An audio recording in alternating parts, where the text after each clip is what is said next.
Kenapa Uber nggak bisa sukses di Asia Tenggara? Mereka akhirnya dimakan oleh kompetisi di Asia Tenggara gitu kan. Dan di Indonesia, alhamdulillah ada karya anak bangsa gitu kan, ada Gojek gitu kan. Jadi sebenarnya dunia secara bisnis itu udah semakin lokal. Karena kebutuhan orang itu udah semakin personal.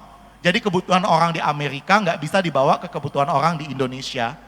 Dan ada orang-orang yang bermindset global, berpengetahuan global, entah dia kuliah di Amerika atau dia memiliki pengalaman bekerja di perusahaan global yang mendorong perubahan-perubahan ini sehingga mereka membawa ide-ide yang ada dari Amerika, yang ada dari China, terutama ide-ide yang bagus gitu kan untuk dimasukkan ke negara mereka masing-masing dan jadilah gitu kan. Karena kalau kalian lihat Gojek bukan yang pertama di industri ride hailing atau di industri pemesanan transportasi online gitu kan. Udah ada Uber di Amerika.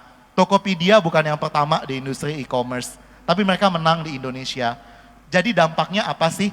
Dampaknya teman-teman mesti bangga jadi orang Indonesia. Yang membuat teman-teman bisa menang dari talent global, dari talent yang udah kuliah di Amerika 10 tahun, dari talent yang dari India, dari talent yang dari China, itu adalah teman-teman harus yang paling paham soal Indonesia. Ini negara kita, jangan kasih orang lain, gitu kan. Lucu banget kalau seandainya ada orang dari Amerika lebih tahu soal konsumen di Kuningan itu kayak gimana. Konsumen di Kuningan tuh lebih suka bubur ayam diaduk atau bubur ayam dicampur gitu kan. Atau bubur ayam dipisah gitu kan. Lucu kan kalau mereka lebih tahu daripada orang Kuningannya asli gitu kan. Ekonomi Indonesia itu 1 triliun dolar per tahun teman-teman. Jadi tanpa kita keluar negeri ya kan, ekonomi Indonesia itu cukup gitu buat membuat kita sukses. Bahkan orang yang pingin datang ke Indonesia, tapi gimana supaya kita bisa menang di persaingan global, itu justru kebalikannya. Bukan kita mempelajari orang lain gitu kan, budaya di Amerika itu kayak gimana, konsumen di Amerika itu kayak gimana, tapi justru mempelajari hyper lokal. Gimana sih orang Indonesia itu, mereka maunya apa, kita harus tawarkan produk yang seperti apa. Jadi tadi pesannya cuma dua, teman-teman, personalisasi, jadi lebih kepo gitu kan, cari masalah, jangan cari masalah maksudnya, cari tahu masalah orang itu apa, ya kan, cari tahu masalah teman kalian, keluarga, masyarakat itu apa, sama yang kedua globalisasi, kalian mesti punya mindset global, mesti tahu apa yang terjadi di Amerika, mesti tahu inovasi apa yang terjadi di belahan dunia lainnya, tapi konteksnya harus lokal, kalian harus tahu orang Kuningan itu apa sih yang membedakan sama orang Garut, orang Kuningan itu apa sih yang membedakan sama orang Bandung, ya kan? Kalau kalian nggak tahu itu, maka 5-10 tahun yang akan datang, kita bakal dikalahkan sama talenta global. Teman-teman, kita benar-benar butuh bantuan pemerintah untuk bisa bertahan di negara sendiri. Jadi salah satu caranya adalah kita yang harus mengerti market kita sendiri. Mungkin kalau kita ke slide berikutnya. Nah, pertanyaannya teman-teman, sebenarnya Indonesia itu siap nggak sih buat digital economy atau ekonomi digital? Ada yang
banyak daripada pekerjaan lama yang hilang akibat dari revolusi industri 4.0 ini.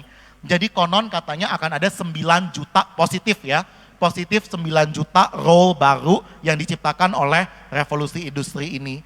Jadi sebenarnya permasalahan yang sekarang itu adalah role-nya ada nih, tempatnya itu ada, tapi siapa yang bakal mengisi? Yang mengisi itu kita-kita, salah satunya teman-teman dari STKIP Muhammadiyah Kuningan, atau orang lain, atau orang dari bangsa lain, atau orang Indonesia dari tempat lain gitu kan yang bakal mengisi. Jadi that's the good news. Akan ada net positive gain dalam 8 tahun ke depan. Jumlah pekerjaan baru yang tercipta jauh lebih banyak daripada jumlah pekerjaan lama yang hilang.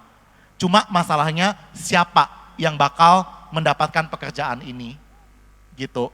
Nah, kita kan udah ngomongin industri nih. Kalau kita ke slide berikutnya, boleh ke beberapa slide berikutnya. Satu lagi. Ya, satu lagi.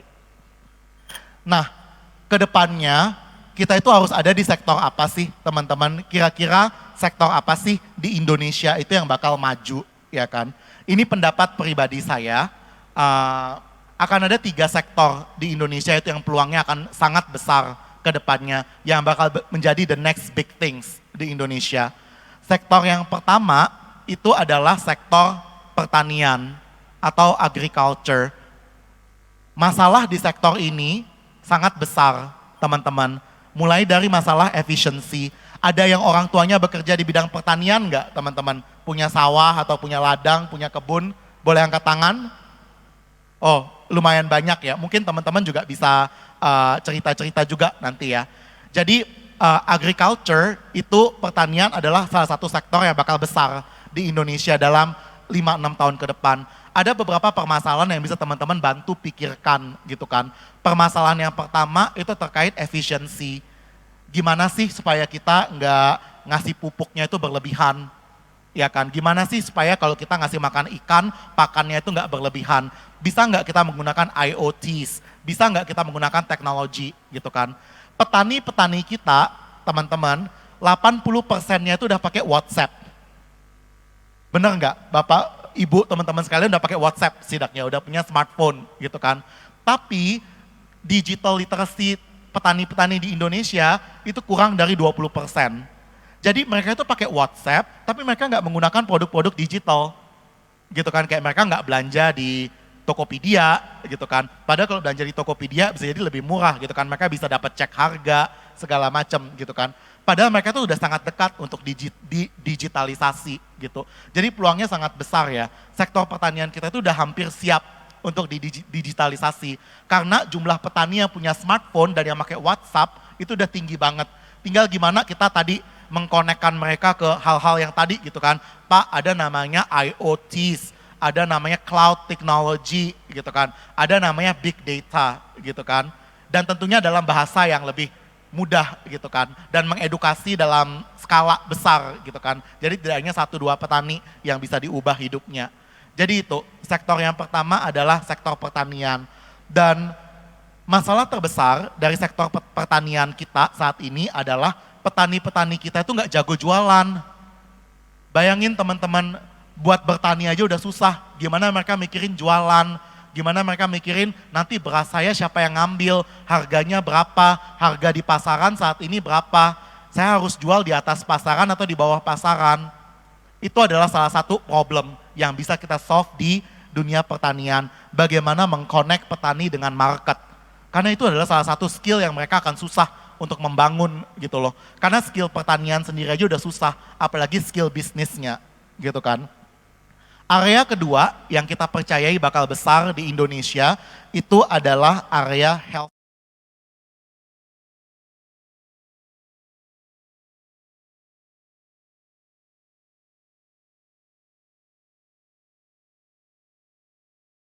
Indonesia gitu kan.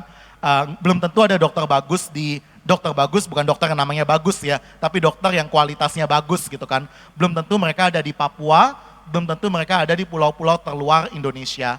Tapi sekarang ada namanya telemedicine. teleconsultation. Jadi teman-teman di Papua, asal mereka punya internet, mereka bisa konsultasi dengan dokter di Jakarta gitu kan. Infrastruktur masih menjadi salah satu tantangan terbesar di dunia healthcare. Nggak hanya akses, tapi juga infrastruktur seperti, jangankan ngomongin akses ke rumah sakitnya itu juga belum tentu ada gitu kan. Jadi kalau teman-teman mau berkontribusi di dunia healthcare, itu sangat besar peluangnya. Nah, another trend atau tren lainnya di dunia healthcare itu adalah umur manusia. Menurut teman-teman, umur manusia itu makin panjang atau makin pendek sih? Salah. Kalau menurut penelitian, dari 50 tahun terakhir, usia harapan hidup manusia itu naik 50%. Kalian bayangin, kalau kalian lahir di tahun 1912, kalian itu bisa jadi meninggal umur 20 tahun. Karena wabah.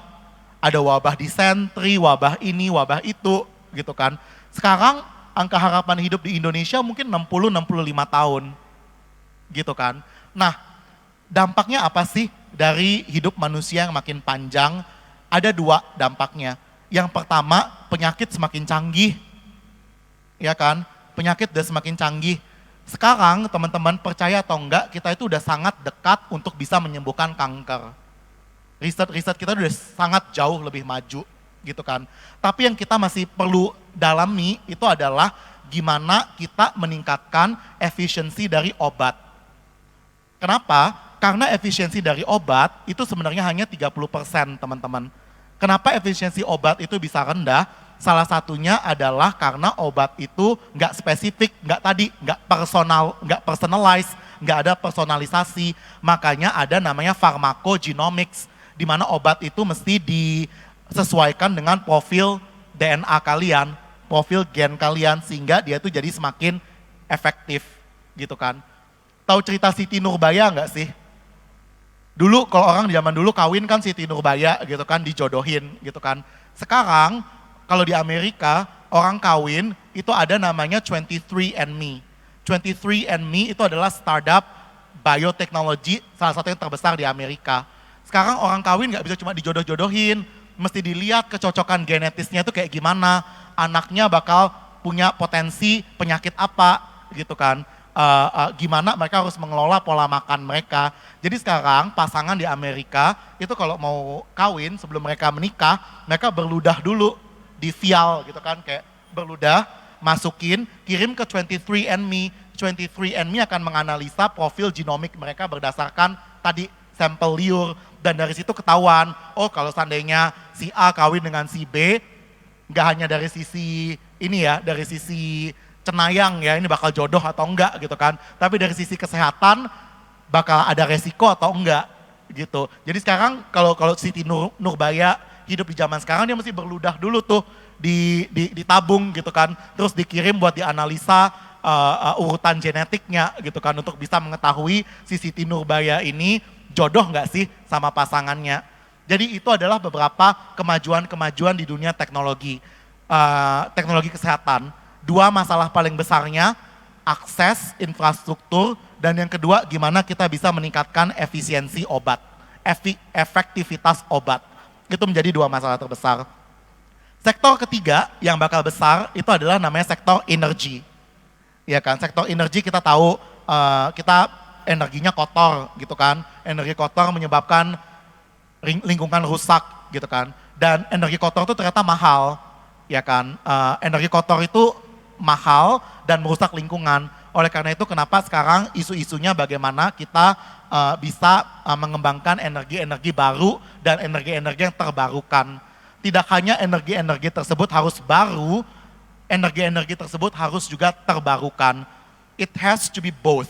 New source of energy and the energy needs to be renewable. Jadi baru dan terbarukan.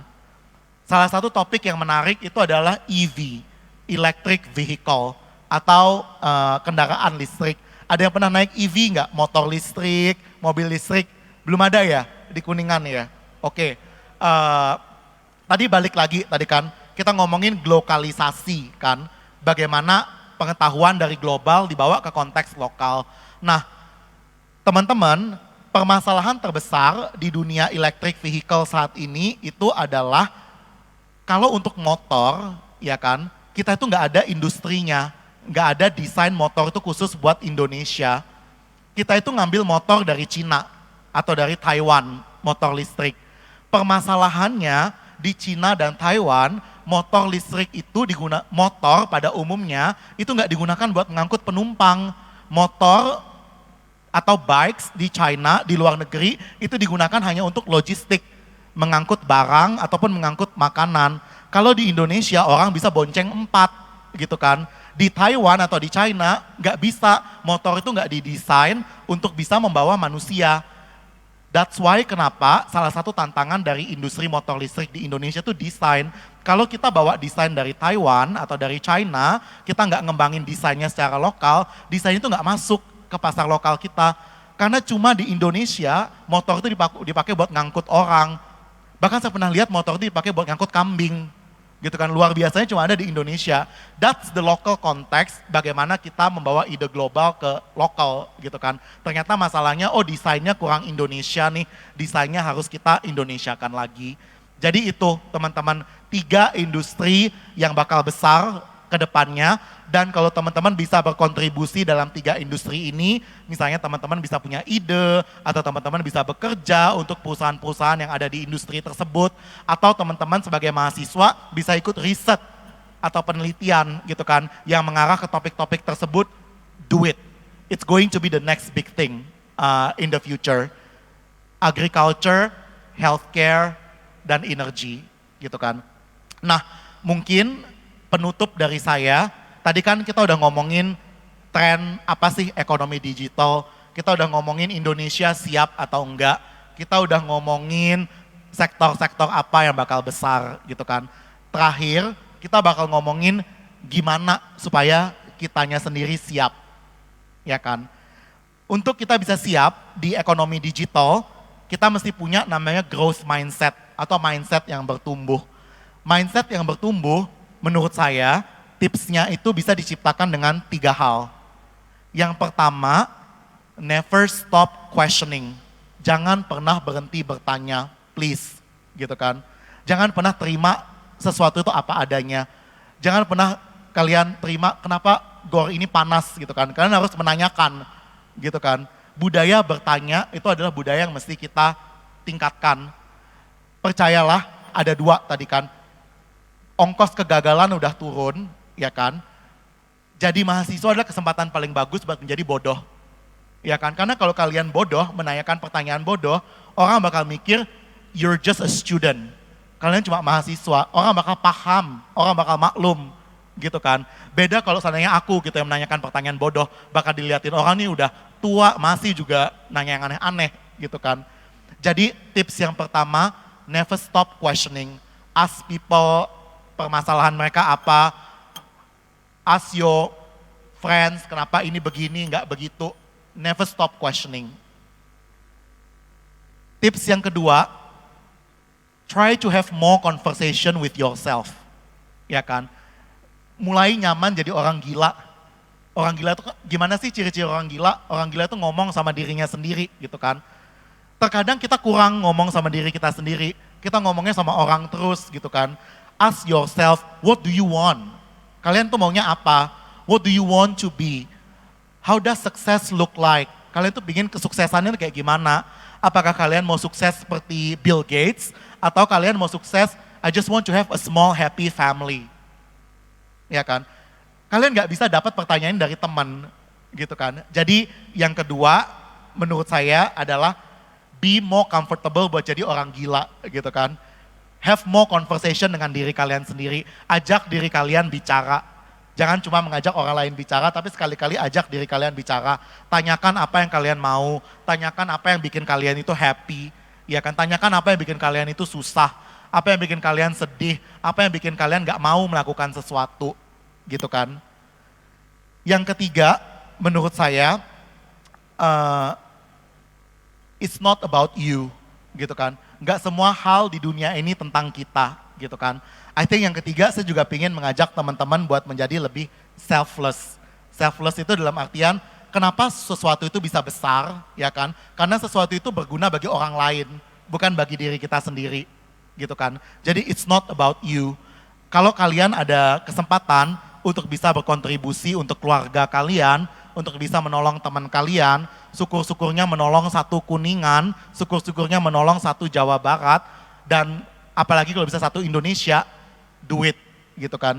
Bisa jadi teman-teman yang bakal nantinya membantu kita untuk membuat Indonesia sama-sama lebih baik gitu kan. Dan semoga talenta-talenta digital, baik talenta-talenta berkualitas, baik itu untuk industri digital maupun untuk industri-industri lainnya yang non-digital, yang bisa membuat Indonesia lebih maju, yang bisa membawa perubahan positif untuk Indonesia, itu juga ada dan juga banyak di Kota Kuningan, dan juga mudah-mudahan juga ada di STKIP Muhammadiyah Kuningan juga. Mungkin itu dari saya. Terima kasih teman-teman sekalian. Cek, luar biasa Mas. Banyak sekali quote-quotes yang disampaikan oleh pemateri ya. Jaga mindset ya. Don't forget. Sudah siang ya. Ada yang mau bertanya? Coba satu sebelah sini, satu sebelah sini. Perempuannya dari tadi belum ada yang berani. Siapa? Oh ini. Oke, yang dekat ini. Kamu langsung ke depan.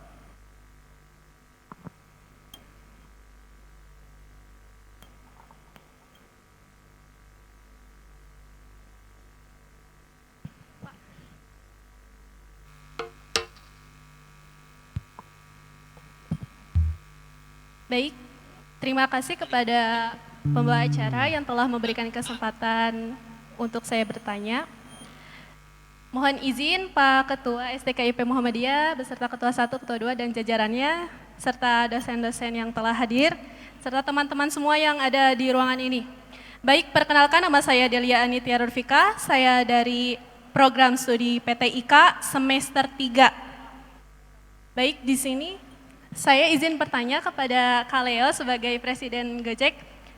Nah, jika kita ulik ya, dalam e-commerce, dunia bisnis itu termasuk ke dalam hiperlokal.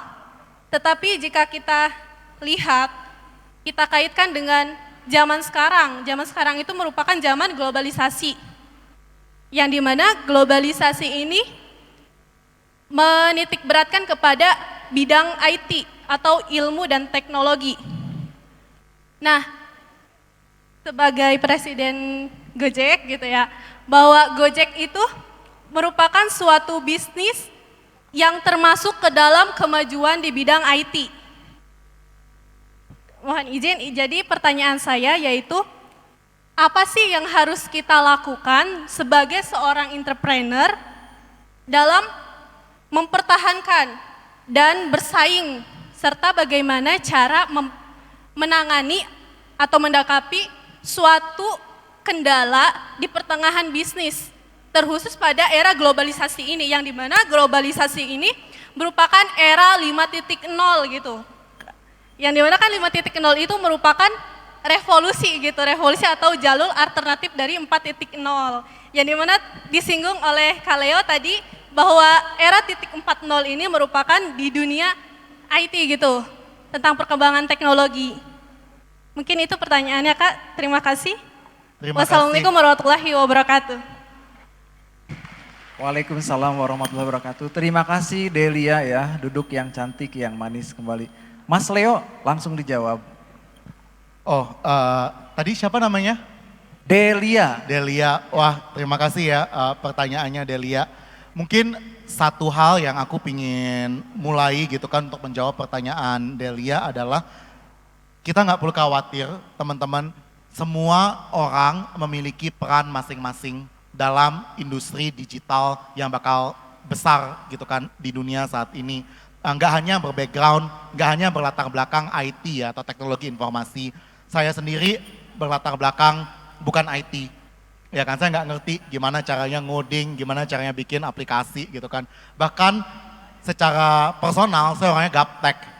Ya kan, saya orangnya lumayan susah gitu beradaptasi dengan teknologi baru. Itu yang pertama ya teman-teman. Semua orang memiliki peran masing-masing. Apapun keilmuan kalian, apapun minat kalian, apapun bakat kalian, kalian bisa berpartisipasi dalam ekonomi yang lebih digital atau ekonomi yang lebih global. Nah, kira-kira kendalanya itu apa aja sih? Dan bagaimana kita bisa mengatasi kendala tersebut? Menurut saya, hal simpel yang mesti kita mulai buat kembangkan itu adalah memiliki namanya transferable skills atau keahlian yang bisa dialihkan. Coding itu bukan transferable skills, karena coding itu cuma orang IT yang bisa mengerti, misalnya, atau orang yang belajar IT. Communication atau komunikasi itu adalah transferable skills. Karena apapun industrinya, mau ke depannya, kita nggak pernah tahu apakah ke depannya industri teknologi bakal makin besar atau ada industri baru gitu kan, yang akan lebih besar daripada industri teknologi. Tapi komunikasi itu lintas batas, ya kan, apapun sistem ekonominya, apapun topik ekonominya, kemampuan komunikasi adalah kemampuan komunikasi, gitu kan. Coding, kalau seandainya tiba-tiba 10 tahun ke depan industri udah bukan non-digital, udah bukan digital, maksudnya udah beralih ke industri baru lagi, mungkin mereka harus menyesuaikan banyak, gitu kan. Sama seperti data science. Data science, kalau misalnya saat ini komputer udah jauh lebih maju dan lebih cepat, mungkin mereka udah nggak dibutuhkan, karena komputer bisa mengolah sendiri data dengan lebih cepat, gitu kan. Nah, apa aja sih transferable skills yang kita bisa pelajari, gitu kan, untuk mengatasi kendala-kendala baik dalam kita masuk ke dunia global ataupun dalam kendala-kendala pekerjaan kita sehari-hari. Yang pertama itu ada namanya problem solving skills atau skill untuk menyelesaikan masalah.